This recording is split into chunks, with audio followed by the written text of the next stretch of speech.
आपके साथ कीर्ति सिंह। आइए रुक करते हैं फटाफट खबरों की ओर।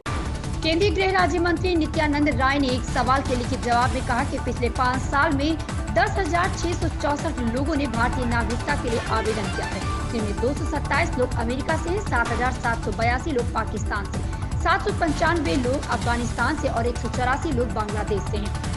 बीते 7 वर्ष में 8,81,254 लोगों ने भारत की नागरिकता छोड़ी है। सरकार ने संसद में बताया कि विदेश मंत्रालय के पास उपलब्ध जानकारी के अनुसार पिछले 7 वर्षों में 30 सितंबर 2021 तक 8,81,254 भारतीयों ने अपनी नागरिकता छोड़ दी है।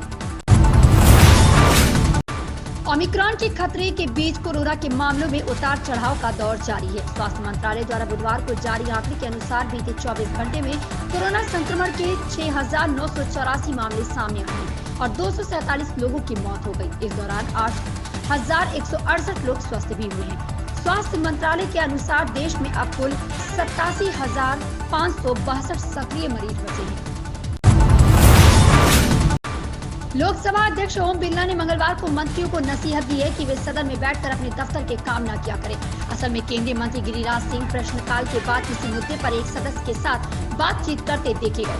इससे नाराज ओम बिरला ने कहा, माननीय सदस्यों, मंत्रियों को यहाँ से दफ्तर नहीं चलाना चाहिए। मंत्रियों को सदस्यों से कार्यालय में मिलने के लिए कहना चाहिए। उन्होंने सदस्यों से सदन की मर्यादा बनाए रखने को कहा। केरल के कोट्टायम जिले में एक बार फिर से बर्ड फ्लू का खतरा मंडराने लगा है। यहाँ के वेचूर, अयमानम और कल्लारा में बर्ड फ्लू के 3 मामले दर्ज किए गए। सभी नमूनों को जांच के लिए भोपाल के राष्ट्रीय उच्च सुरक्षा पशु रोग संस्थान भेजा गया है।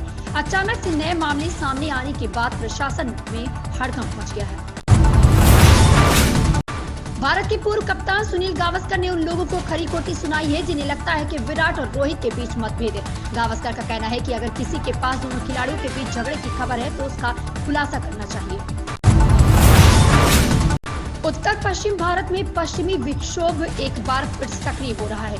इस वजह से पहाड़ी इलाकों में हल्की बर्फबारी होगी और मैदानी इलाकों में ठंड बढ़ेगी।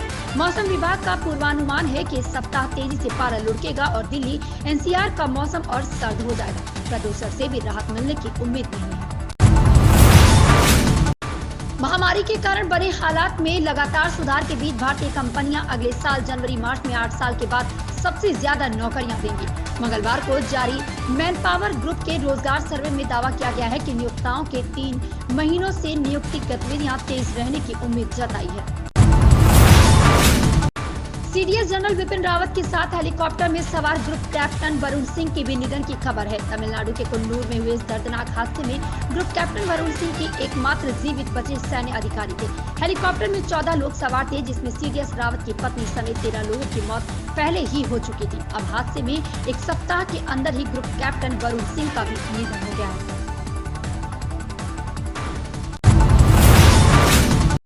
निर्देशक अयान मुखर्जी ने हिंदी सिनेमा में सिर्फ 2 फिल्में बनाई हैं, लेकिन उनकी ये दोनों फिल्में ही उनके सिनेमा की पहचान दी है। वहीं परंपराओं को आधुनिकता से मिलाने वाले फिल्मकार रहे हैं और उनकी अगली फिल्म ब्रह्मास्त्र भी इसी कड़ी को आगे बढ़ाने वाली फिल्म है। इस बार इस कहानी का स्तर अलौकिक भी है और परालौकिक भी है। मुंबई के एक सिनेमा घर में सोमवार को देश भर से चुनिंदा पत्रकारों के बीच ब्रह्मास्त्र की जिस पहली झलक के अयान ने फिल्म की हीरोइन आलिया भट्ट की मौजूदगी में पर्दा उठाया, वह विस्मयकारी है। हजारों साल पुरानी पौराणिक कथाओं में तलाशी बीस पर अयान ने अपनी कल्पना से अतीत और वर्तमान का पुल बनाया है। एमसीएक्स पर 24 कैरेट सोने का भाव बुधवार को गिर गया।